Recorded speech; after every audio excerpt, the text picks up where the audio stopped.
আজকের ভিডিওতে আমরা জানবো কিভাবে আপনি মাত্র 5 মিনিটে আপনার ইটিন সার্টিফিকেট অনলাইন থেকে বের করতে পারবেন। ইটিন কিন্তু বর্তমানে খুবই গুরুত্বপূর্ণ একটি জিনিস। যদি আপনি ব্যবসা করতে যান কিংবা যদি আপনি জব করে থাকেন অথবা আপনার কোনো ব্যবসা থাকে, ছোট হোক বড় হোক বা কোনো অর্গানাইজেশন থাকে, সেই ক্ষেত্রে কিন্তু ইটিন সার্টিফিকেট আপনার অবশ্যই দরকার পড়ে। তো সেই ক্ষেত্রে দেখা যায় কি যে অনেকে মনে করে যে ইটিন করতে অনেক ঝামেলা হয়, অনেক কিছু লাগে। একদমই না, ইটিন করতে আপনার জাস্ট 5 মিনিট সময় লাগবে। আপনাকে জাস্ট ইটিনের ওয়েবসাইটে গিয়ে সেখান থেকে রেজিস্ট্রেশন করতে হবে এবং আপনি আপনার ইটিন সার্টিফিকেটটা পেয়ে যাবেন। তো সেটা কিভাবে করবেন এবং এটা করতে কি কি লাগবে বিস্তারিত আজকের ভিডিওতে আমরা আলোচনা করব। তো আজকের ভিডিওতে আমরা ইটিনের সুবিধা অসুবিধা বিস্তারিত সব আলোচনা করব। তাহলে চলুন ভিডিও শুরু করা যাক। Hello viewers, this is Imran from minds of tech. E TIN রেজিস্ট্রেশনের পূর্বে সবার আগে আমরা জেনে নেই যে ইটিন সার্টিফিকেট কেন লাগে এবং এতে কি কি সুবিধা রয়েছে। আপনি যদি কোনো ব্যবসা শুরু করতে চান সেক্ষেত্রে ট্রেড লাইসেন্স নিতে আপনার ইটিন লাগবে। আপনি যদি গাড়ি কিনতে চান সেক্ষেত্রে ইটিন লাগবে। সিটি কর্পোরেশন অঞ্চলে থাকা কোনো জমি, ফ্ল্যাট বা ভবন রেজিস্ট্রেশন করতে আপনার ইটিন লাগবে। ক্রেডিট কার্ড পেতে আপনার ইটিন লাগবে। আপনার যদি কোনো ব্যাঙ্ক অ্যাকাউন্ট থাকে এবং আপনি সেখান থেকে ক্রেডিট কার্ড নিতে চান তাহলে কিন্তু আপনার ইটিন সাবমিট করতে হবে। কোম্পানির শেয়ার কিনতে গেলে ইটিন লাগবে। নিজের কোম্পানির নিবন্ধন করতে লাগবে। কোনো পণ্যের আমদানির লাইসেন্স নিতে গেলে অবশ্যই আপনার ইটিন সার্টিফিকেট লাগবে। তারপর হচ্ছে মুক্ত পেশাজীবী, হিসাবরক্ষক, আইনজীবী, চিকিৎসক, প্রকৌশলীদের পেশার চর্চা করতে কিন্তু আপনার ইটিন লাগবে। মানে হচ্ছে আপনি যদি কোনো সরকারি, বেসরকারি বা যে কোনো পেশা আপনি কাজ করে থাকেন না কেন, যেমন অনলাইন মার্কেট প্লেসে ফ্রিল্যান্সিং করতে গেলেও কিন্তু আপনার ইটিন সার্টিফিকেট লাগবে। এবং আপনি যদি কোনো ছোটোখাটো জব করে থাকেন বা আপনি সরকারি কর্মকর্তা যাই হন না কেন, আপনাকে কিন্তু ইটিন সার্টিফিকেট সেখানে প্রয়োজন হবে। আচ্ছা, এরপর হচ্ছে নির্বাচন প্রার্থী হতে।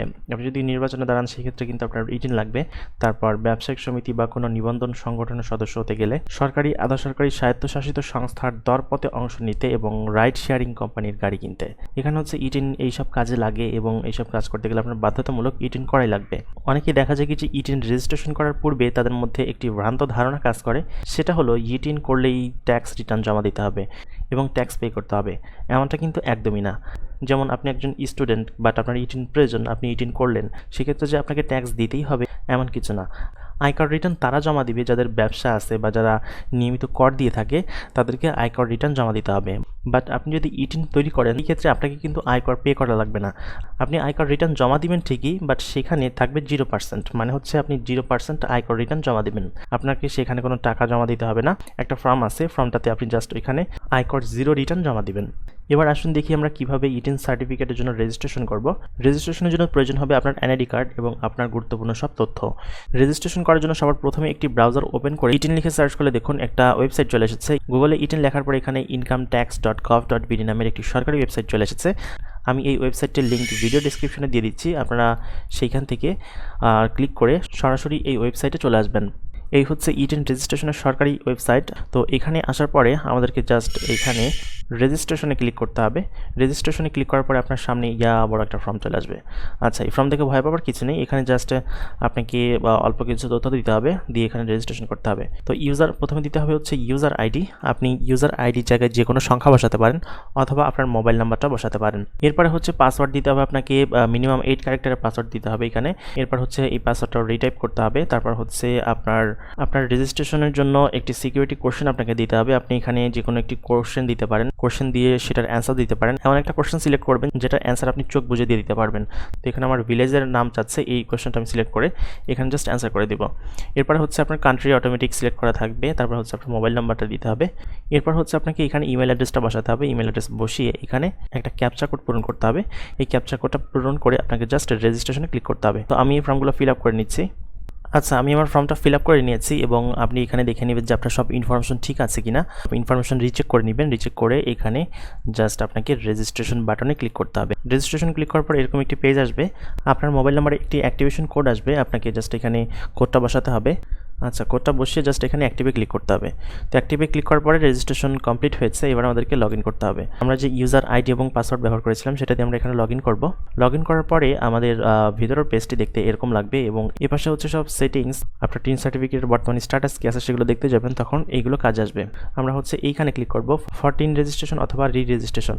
এখানে হেয়ারে ক্লিক করতে হবে। হেয়ারে ক্লিক করার পরে আমাদের সামনে এরকম একটি ফর্ম আসবে, যেখানে হচ্ছে আমাদেরকে সুন্দর মতো দেখে ফিল আপ করতে হবে। প্রথমে হচ্ছে আপনাকে ইন্ডিভিজুয়াল বাংলাদেশি সিলেক্ট করতে হবে, এটা অটোমেটিক দেওয়া থাকবে, মানে হচ্ছে নিজস্ব ইটিন করবেন, তো সেক্ষেত্রে ইন্ডিভিজুয়াল বাংলাদেশ দিবেন।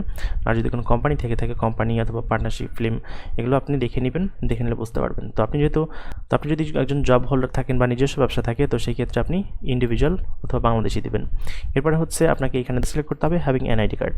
এরপর হচ্ছে নিউ রেজিস্ট্রেশনে এখানে দেওয়াই থাকবে একটাই, নিউ রেজিস্ট্রেশন দিয়ে তারপর এখানে আপনাকে আয়ের উৎস সাবমিট করতে হবে, মানে হচ্ছে আপনার আয়ের উৎস কি, আপনি জব করেন নাকি ব্যবসা করেন নাকি স্টুডেন্ট, সেরকম একটি আয়ের উৎস আপনাকে দেখাতে হবে। তো এখানে 3টা অপশন আছে, সার্ভিস, প্রফেশন আর হচ্ছে বিজনেস, ইন্ডিভিজুয়াল অথবা ফিল্ম। তো আপনি যদি কোনো সার্ভিস প্রোভাইড করে থাকেন আপনার কোম্পানির দ্বারা বা আপনি দ্বারা, তো সেক্ষেত্রে আপনি সার্ভিস দেবেন। যদি কোনো প্রফেশনে থেকে থাকেন, যেমন জব করেন, তাহলে প্রফেশন দিবেন। আর যদি কোনো বিজনেস থেকে থাকে আপনার, তাহলে আপনি এখানে বিজনেস দেবেন। আর যদি আপনি একজন স্টুডেন্ট হয়ে থাকেন বা কোনো কিছু না করেন, তো সেক্ষেত্রে আদার্স দেবেন। তো আমি এখানে হচ্ছে আদার্স দিব, যেহেতু আমি একজন স্টুডেন্ট, তো সেক্ষেত্রে আমাকে আদার্সে সিলেক্ট করতে হবে। তো এরপরে হচ্ছে আমাদের এখানে লোকেশন অফ ইনকাম সোর্স, ইনকামটা কোথা থেকে আসতেছে, কোন লোকেশন থেকে আসতেছে আপনাকে সেটা সিলেক্ট করতে হবে। আপনার সেটা সিলেক্ট করে নেবেন। তো আমি এখানে আমার বর্তমান যে অ্যাড্রেসটা আছে সেটা দিয়ে দিচ্ছি।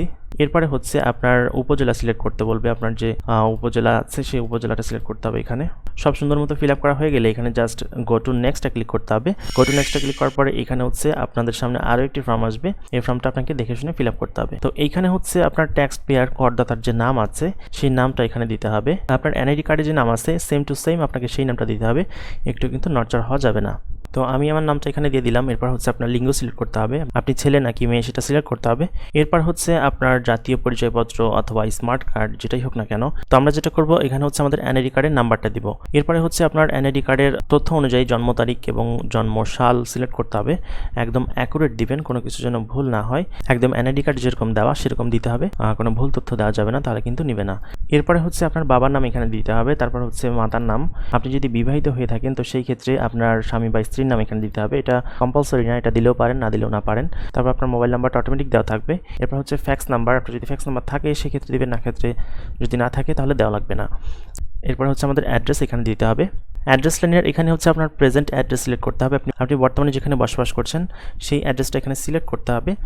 প্রেজেন্ট অ্যাড্রেস এখানে বসিয়ে আপনার ডিস্ট্রিক্ট এখানে সিলেক্ট করতে হবে, আপনি কোন ডিস্ট্রিক্টে এখন বসবাস করছেন। তারপর হচ্ছে এখানে আপনার ডিস্ট্রিক্টের আন্ডারে আপনার থানা সিলেক্ট করতে হবে, কোন থানায় আছেন সেটা এখানে সিলেক্ট করতে হবে। তারপর হচ্ছে আপনার থানার যে পোস্টাল কোড আছে সেই পোস্টাল কোডটা এখানে বসাতে হবে। আপনি যদি পোস্টাল কোড না জেনে থাকেন আপনার উপজেলার নাম লিখে সার্চ করলেই আপনি পোস্টাল কোডটা পেয়ে যাবেন।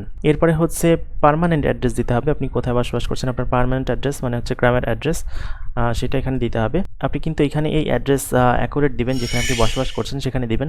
আপনি যদি চিটাগাং দিয়ে থাকেন তাহলে কিন্তু কোনো সমস্যা হলে আপনাকে চিটাগাং গিয়ে এটাকে ঠিক করতে হবে।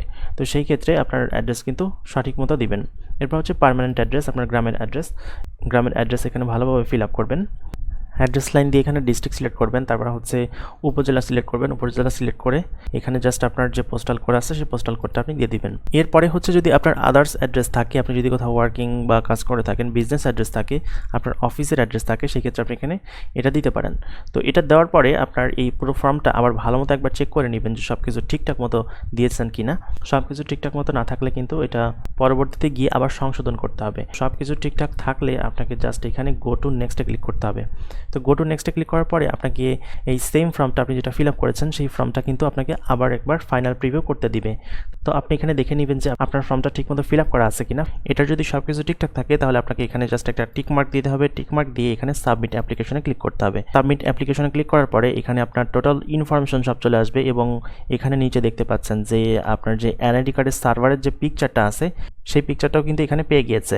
আপনার সব ইনফরমেশন কিন্তু এখানে এনআইডি কার্ড অনুযায়ী শো করবে। এখন আপনাকে জাস্ট যেটা করতে হবে এখানে ভিউ সার্টিফিকেটে ক্লিক করতে হবে। ক্লিক করার পরে আপনাদের টিন সার্টিফিকেটটা তৈরি হয়ে যাবে। আপনার এখানে সব ইনফরমেশন দেওয়া থাকবে। আচ্ছা, এরপর একবার নিচে গিয়ে আপনাকে জাস্ট যেটা করতে হবে সেভ সার্টিফিকেটে ক্লিক করতে হবে। পিডিএফ ফর্ম আপনার ডাউনলোড হবে। আপনি চাইলে এটা পরবর্তীতেও এখানে এসে ডাউনলোড করতে পারেন। প্রথমে যে রেজিস্ট্রেশন করলাম ওই আইডি এবং পাসওয়ার্ড দিয়ে এখানে রেজিস্ট্রেশন করলে আপনার টিন সার্টিফিকেটটি আপনি এখানে পেয়ে যাবেন। তো বন্ধুরা আপনারা দেখতেই পারলেন যে কত সহজে টিন সার্টিফিকেটের রেজিস্ট্রেশন করা যায় এবং এটা চাইলে কিন্তু আপনি পরবর্তীতে কোনো ভুল তথ্য থাকলে সেটাকে সংশোধন করতে পারবেন। আশা করি আপনারা বুঝতে পেরেছেন যে কীভাবে আপনি টিন সার্টিফিকেটটা খুব সহজেই তৈরি করতে পারবেন। ভিডিওটা ভালো লাগলে লাইক করুন এবং কোনো প্রশ্ন থাকলে আমাদেরকে কমেন্ট করে জানাতে পারেন। আজকের ভিডিওতে এইটুকুই, দেখা হবে পরবর্তী ভিডিওতে। খোদা হাফেজ।